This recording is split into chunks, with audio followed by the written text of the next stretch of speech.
is the Last Minute Blues Podcast with Jeff Burton, Donnie Fandango, and former Blues defenseman Jamie Rivers. Powered by Together Credit Union, empowering you to achieve your financial goals. It is the Last Minute Blues Podcast. Donnie Fandango, Jeff Burton, and Mr. Jamie Rivers. You know, Jamie, it's just a shame that we don't have anything to talk about today. Boring. I mean, boring. 2 days here. There is nothing going on in the world of St. Louis Blues hockey. So, I mean, honestly, man, we might as well jump into it because... You know what, Donnie? Have at it. Yeah, Let's go. I mean, I got a million questions to ask you about this, all right? First and foremost, okay, how big of a deal is it to have the general manager come out and make the statements that he made on Tuesday, say the things in which that he said this early in the season?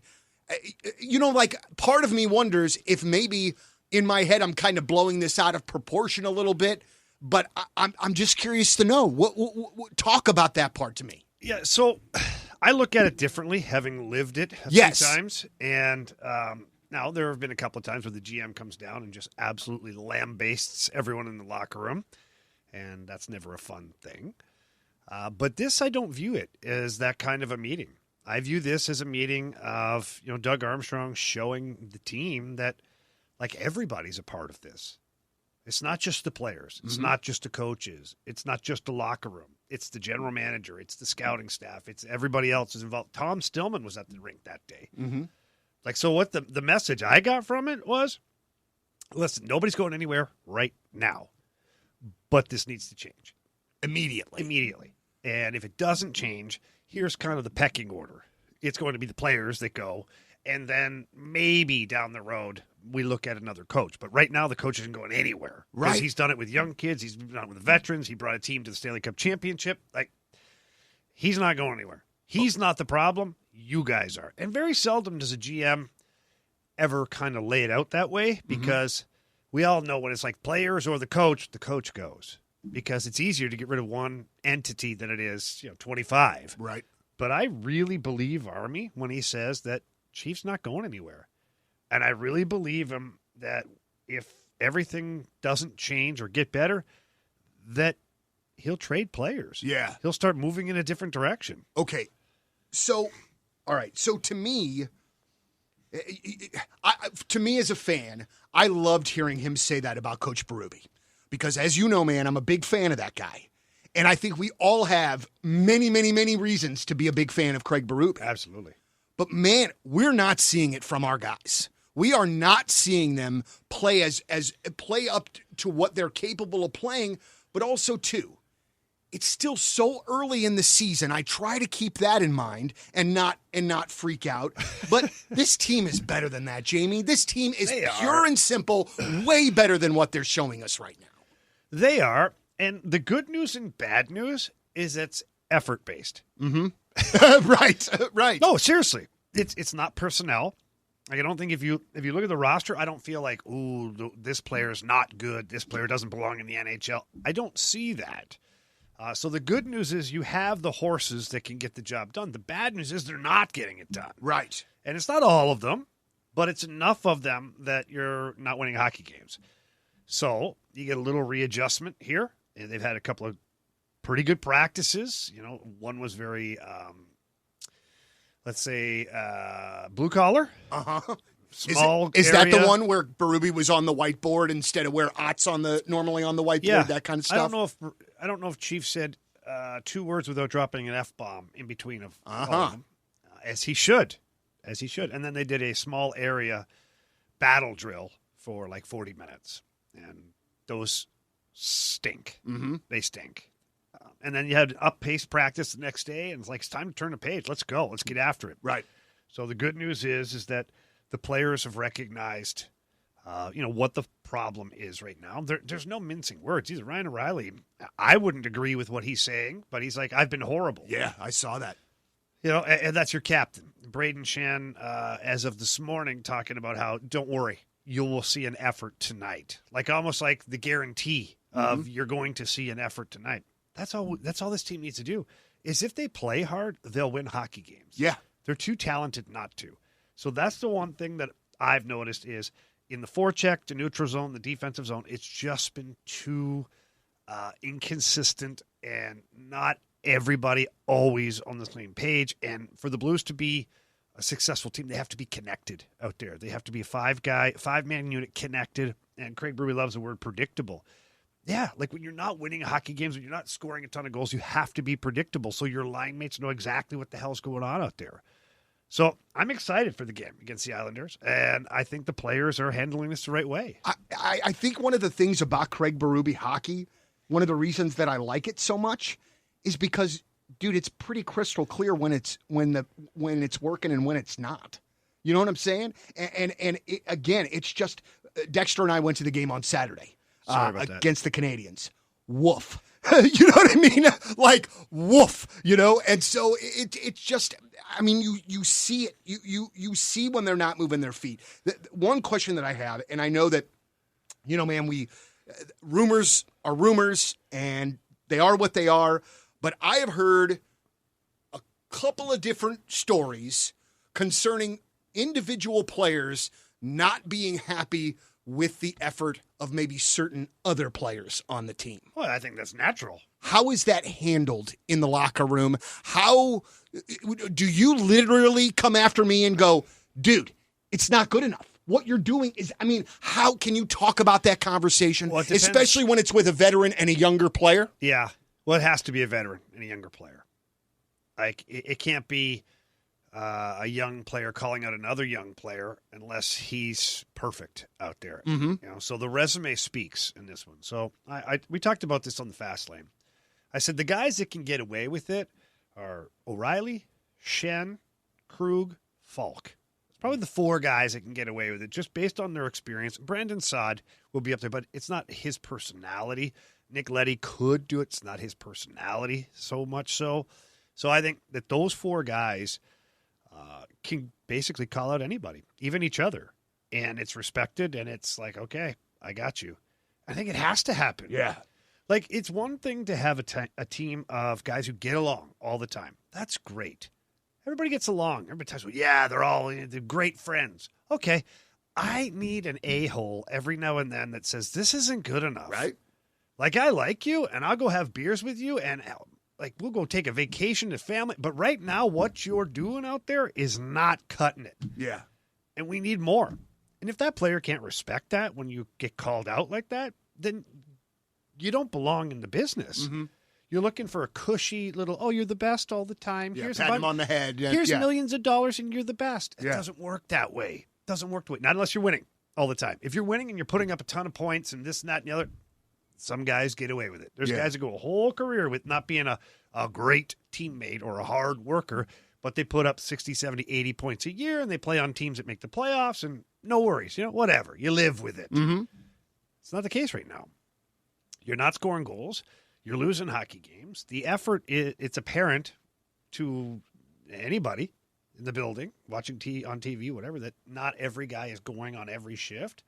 And that's problematic. So it is time for call-outs. Yeah, so all right. So we're in this really, I love where we are with Blues hockey right now because we have some incredible veterans like Ryan O and Braden Schenn and that. And then we also have the nucleus of the future in Thomas and Kyrou. But I feel like those guys in Thomas and Kyrou are in a bit of a transitional portion of their career where they're trying to take it to the next level consistently. Yeah, you know how you do that? Yeah, that was going to be my question. You just mowed my lawn. Do you know how you do that? No, seriously, no. You go out and prove it every day. It's not just given to you. You don't just put your time in. Mm-hmm. It's not like one of those jobs where, it's 5 years now, Bob gets a promotion. Oh, it's 7 years now, Bob gets his next promotion. No, that's not how it works. So these young guys have been rewarded. Let's just isolate Thomas and Kyrou because you could go down the line and pinpoint certain things. They've both had good pockets of hockey this year and not so good pockets of hockey. They're not entitled to being like in that transition of leadership group. Mm-hmm. No, not yet. Robert Thomas is taking steps towards that, but he hasn't done enough yet. You can't put it in cruise control. He's still too young for that. Yeah, he's won a Stanley Cup. He was a part of that and did a great job. So his resume is a little heavier than Jordan Kyrou. But you guys want to be the heir apparent. You want to be the next group, the next foundation, the next core. Go out and prove it every single day, not just in games, in practice, in the gym. Whatever you're doing, be the guy. Ryan O'Reilly has given you the blueprint. David Perron, before he left, gave you the blueprint. Braden Shen, even Vladimir Tarasenko. People look at Vlad. He has a tremendous work ethic. He works really hard and he competes. You don't have that kind of success for as long as he's had unless you're one of those guys. Can I interject real quick about his voice in the room at this point in his career with the Blues? I would think that it would have to be another heavy voice, right? Okay. Or does what happened in the last year or so kind of weigh into that? No, I don't think it does. Okay. I think maybe initially, but he's still here. Yeah. Still here, and he put up, over a point a game last year for you. And he's back this year, and he's working, and he's getting after it. He's pushing guys. He's barking at guys. I was working in between the benches, and Vladdy's, trying to pep talk Kyrou and get him going. They were on the same line at one point, and he's, barking at him a little bit. No, Vladdy's voice carries. Absolutely. What carries more for anybody is leading by example. Yeah. Why you can't ask somebody to do something you're not willing to do. Mm-hmm. And that's always been my philosophy. Because even as a lower tiered player like a Noel Acciari, he's got a voice in that locker room. He's been around long enough. Yeah, he's on your fourth line tonight against the Islanders. You'll be playing up with Ryan O'Reilly, and that great. But he goes out every day and proves it. And that's even in my career, when I got to the latter part of my career, I had a voice in the locker rooms. Even if I was a healthy scratch for 4 games in a row, when I did play and when I did practice, it was a certain way. And so the young guys and people look at you, okay, I'm not going to mess with this guy. He's been around a long time, and he does it the way it's supposed to be done. Yeah. So everybody who is leading by example can have a voice. Do you so is Acciari going up to that first line to kind of maybe create a little bit of that banging that David Perron did? Yeah, I think we need to get away from the David Perron stuff. I really do, because he's a very unique player. Mm-hmm. Okay. And you also have to turn the page, and he's not coming back. Move on, man. And that's it. And I didn't Donnie, mean she's not coming back, man. No, I get it. I just meant kind of that role as much as anything else. Kind of. I look at it more from a standpoint of he thinks the game very similarly to O'Reilly and Shen. Okay. To where let's get the puck in deep. Let's get in on the forecheck. Let's cycle the puck.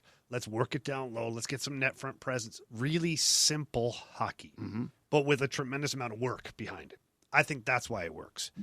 So the David Perron thing and all that, David Perron had a lot of those qualities. I get it, but this is to create a heavier line that can play down low, match up against the other team's top line, responsible defensively, a little bit of black and blue hockey. Mm-hmm. So last week when we were talking about maybe some of Kyrou's struggles and things, and me telling you that, the Twitter police wanted him put in the press box and that sort of thing.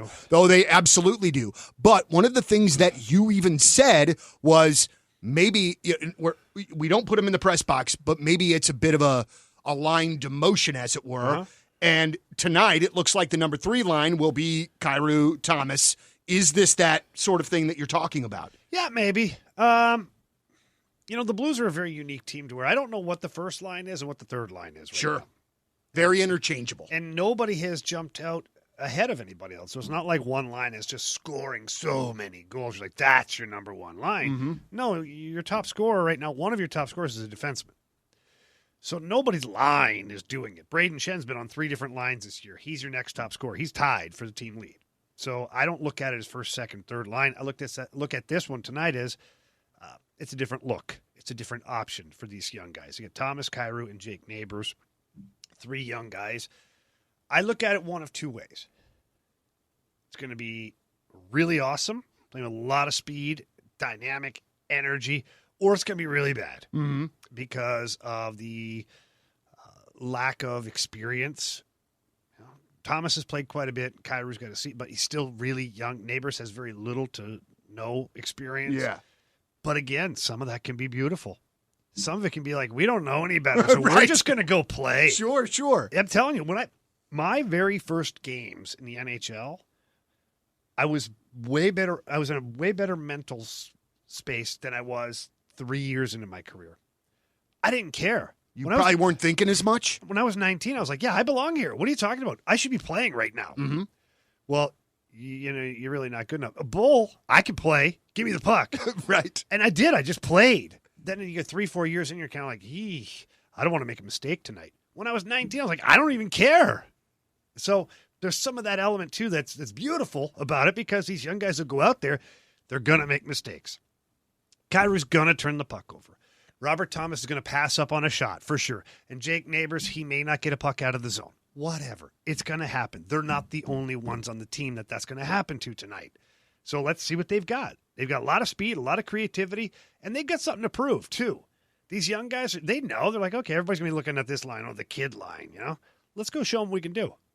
Dr. James Maxwell and Crestwood Dental Group. Crestwood Dental Group has been my family's dentist for a number of years now, and I cannot recommend Dr. Maxwell and his staff enough. Listen, if you need any sort of cosmetic work, Dr. Maxwell can handle it. If you and your family just need the regular checkups and day-to-day dental services, they've also got that at Crestwood Dental Group. Dr. Maxwell is always going back to school, always finding out the next thing, the next thing that makes your trip to the dentist office that much easier. So much to know about our friends over at Crestwood Dental Group, not to mention, are they a sponsor of the Last Minute Blues podcast? But give them a call. They're out in Crestwood, Sunset Hills, 314-463-5655. That's Crestwood Dental Group, Dr. James Maxwell. Make sure you tell them that Donnie sent you.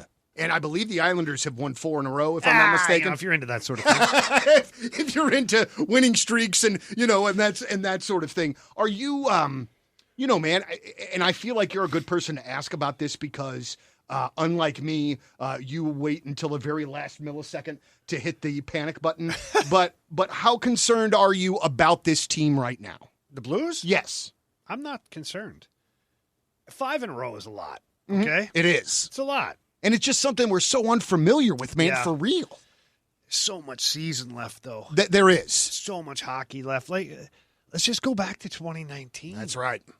I mean, there was a fire sale that was almost going to happen. Did we not learn anything from that? Yeah, we should have. And I understand it was a historical run.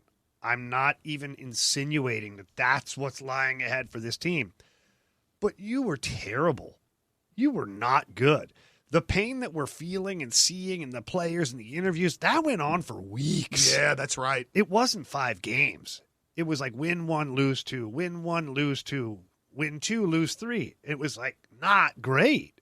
So I look at it as you have a good number of guys who lived it in 2019 that are still here. And the coaching staff, all of them, barring Craig McTavish, were here for that.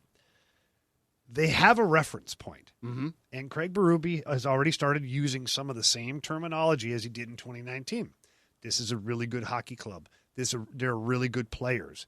They're just not playing up to their ability right now. We need to make them more consistent. But don't mistake it here. These guys are good players. Going back to that again, building the team up. Yeah. You can only kick a team in the nuts so many times before they just stay down, right? Yeah. So now you got to build them back up a little bit. So, man, as a player, how in God's name can you be on a 5-game losing streak, had the week that these guys have had, and go into the game tonight relatively free and easy, out of your head, able to... I'm fired up.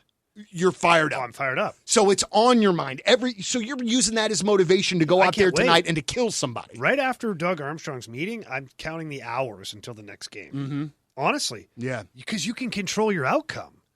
Like, you can control it. That's something that sometimes with a computer job or a stock market, you have no control over the results sometimes. And I'm not saying hockey, you have a direct control over it, but you certainly have a big input in how that result's going to end up.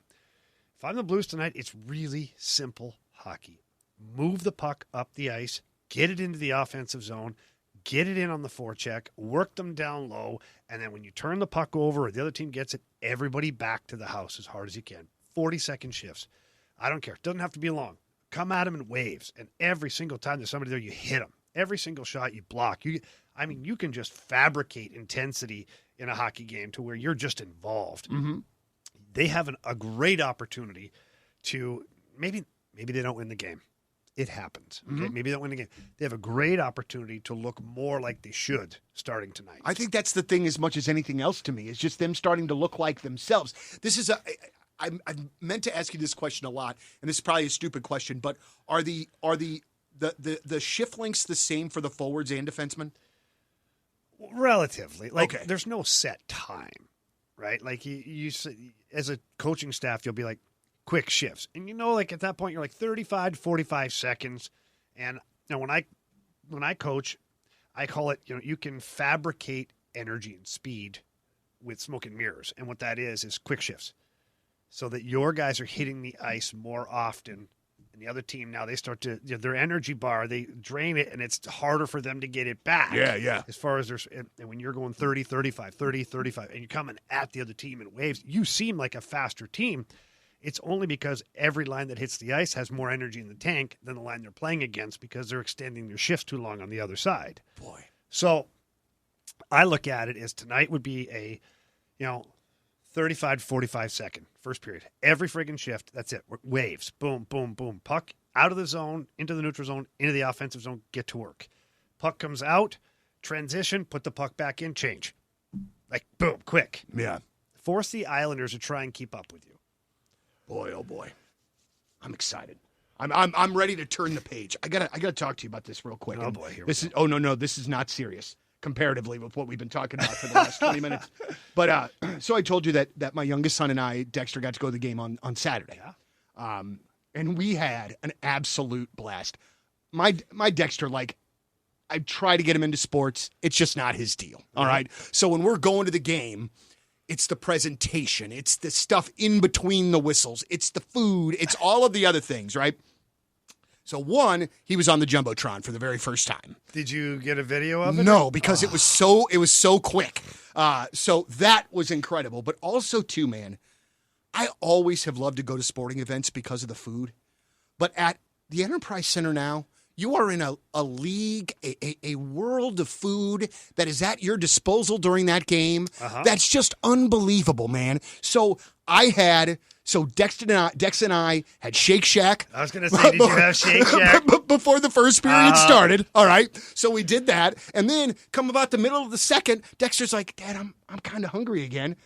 Is there a Lion's Choice out there? Yeah, buddy, there is. Yeah. So he went out and had Lion's Choice as well. Like, it is so amazing to me that going to the game, which even if it was just pizza, nachos, hot dogs, I'd be cool. But now we have this whole other welcome thing into Flavor Town that I just love every bit of it, man. It's great that these arenas are doing. I know the Blues are right at the top of the line when it comes to, what they keep adding for the experience. And the Shake Shack's another one that they've added. Why not?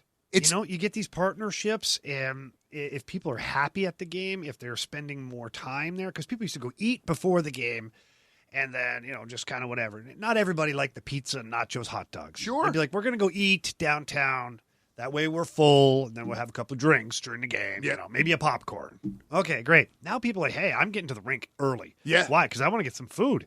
They got a whole bunch of stuff down there. They got, things going on. They've got different alcohol booths. We got booze, you've got vodka, you've got beer, you've got all sorts of great things if that's what you're into. Or you've got other slushy stops and, Dippin' Dots and Shake Shack, Lion's Choice. It's great, man. It's a whole world within that building. All right, so let me throw this one out at you. Okay. All right. Jamie Rivers has no work responsibilities. Yeah. Going to the game with your girl, with your kiddos, whatever. Yeah. What are you eating? Wow. Well, see, it's a different look for me than you because you were the player for forever. I've been the fan for forever. That's one of the things I look forward to. And also you're trying to keep yourself fit over there, which I understand that too. I'm not worried about that in the slightest for myself. All caution to the wind.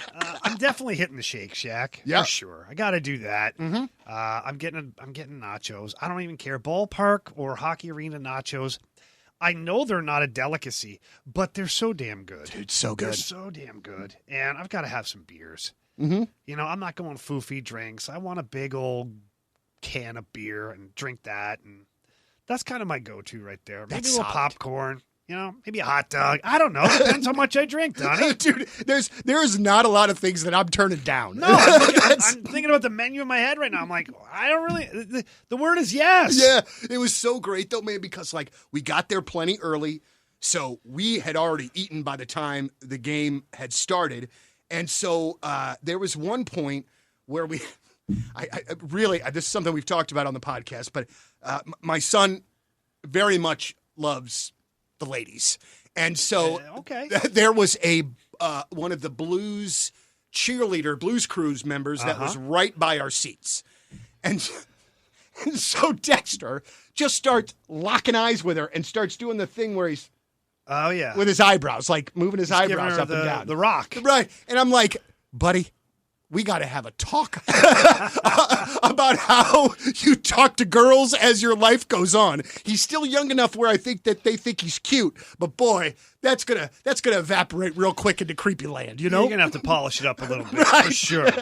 A little bit, but it's just such a wonderful time, and even them, not winning or whatever. I mean, we just still had such an amazing time, and I've never liked the power play dance, but then when Dexter does it, it makes me want to do it. You know what I'm saying? Do you do it? It's absolutely, man, dude, absolutely. And what's also great too, man, is my son has no fear. So if there is a song playing that he loves, he's getting up and he's moving it, and I love that so freaking much. So it's just it's another way for me to enjoy the hockey game that's not like when I take my oldest, because when I take him, we're locked into the game. So it's a different experience. Yeah, but very awesome, cool nonetheless, man. So, Mr. Rivers, I think we're going to wrap it up for this particular edition of the Last Minute Blues podcast. Good. Hopefully next time we talk, it's more positive. I sure hope so. Yeah. But hey, man, you've always got stuff going on with Synergy Hockey. Always. What's next up now? Because I would assume hockey season has started already. Yeah, hockey season started, but sometimes there's gaps in the youth hockey to where there's tournaments you go to or you don't. And it can be 2 or 3 weeks where you're not really practicing or playing because teams try to respect holiday time and vacations and whatnot. So we put together some camps. We've got Black Friday camp coming up. 2 different locations, and we've also got holiday camps that we're going to release at the Black Friday camps. So if you attend the Black Friday camp, you get a coupon, you get a discount for the holiday camps, so take you through the break there too. So for parents that are looking for something to do for their kids that are hockey players, so it's beneficial, and they continue to improve and get better, but at the same time gives them something to do rather than sit in front of a video game or doing nothing at that point. Give us a little look-see there online at synergyhockeyskills.com. Black Friday camp, holiday camps, and then following the holiday camps, we'll have our whole summer itinerary of 11 straight weeks coming up. Well, and if you ever do the thing where you get old guys out there to try to be hockey We're having players, it this year. Are you really? We're doing a Synergy adult camp. I think I'm going to call it, what is it? Skills and Spills. I'm serious. I'm not joking. I'm serious. I want to do it. I'm not joking. We're going to do it at the ice zone at the Mills because we've taken over the whole facility from when the Blues were there. So we have the locker room, the training room, the weight room, the lounge, all that. And people come and you get on the ice for 30, 35 minutes of skill work and then 30, 35 minutes scrimmage or small area games. And then afterwards, maybe a couple beverages. That's fantastic. Yeah. Oh, dude. We're find putting out it together. Well, and where can they find out everything out? But the camps right now, the stuff that's currently up and online is at synergyhockeyskills.com. All right, for our homeboy Jeff Burton, that's the dude, Jamie Rivers, Donnie Fandango. As always, thank you for listening to the podcast, and let's go Blues. The Last Minute Blues Podcast. Hear more at 1057thepoint.com. Powered by Together Credit Union, empowering you to achieve your financial goals.